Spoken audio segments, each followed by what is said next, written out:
کاتان باش دوای نێوڕۆی ئەمڕۆ ئەنجومەنی سەرکردایەتیەکی نیشتیمانی کوردستان بە سەرپەرشتی هەڤاڵکۆ سەرڕەسوڵ و ئامادەبوونی بەڕێز دکتۆر بەرهام کۆبوونەوەی خۆی گرێدا و دوای چەند سەعاتێک لە کۆبوونەوە گرنگترین سەردێڕی و بڕیارانەی کە دراوە ئێستا ئەخەنە بەدەمی بەڕێستان. یەکەم شتیان لەگەڵ ئەوەی کە کۆنگرە پرسێکی دەرونی و ناوخۆیی حیزبی ئێمەیە، بەڵام لەبەر ئەوەی کە خەڵکی کوردستان بە پەرۆشەوە و میدیاکان بە پەرۆشەوە بە دوای دەنگوباسی کۆنگرەیە ئەچن و ئەوش دەلالەتی ئەوەیە کە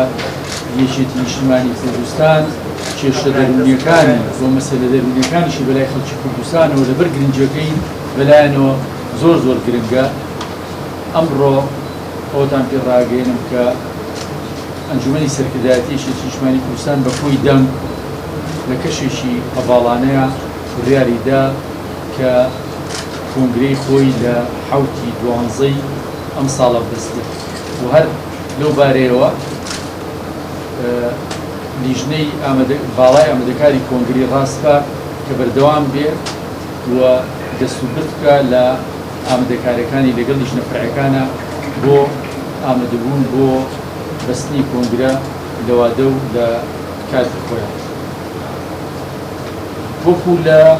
خشتەی کارەکانی کۆبوونەوەی ئەنجومەنی سەرکردایەتیە بوو باسی بارودۆخی عێراق، بارودۆخی کەرکووک و ناوچە دابڕێنراوەکان و بارودۆخی کوردستان دوای کۆناغی پێکهێنانی حکوومەتی هەرێمی کوردستان بە سەرکەوتووی برگەی گەورە و جێگەی مشتومڕی زۆری هەڤاڵان یەکێتی بوو و لەو بارەشەوە بڕیاری پێویست درا و لەو بەلاغەی ئێستا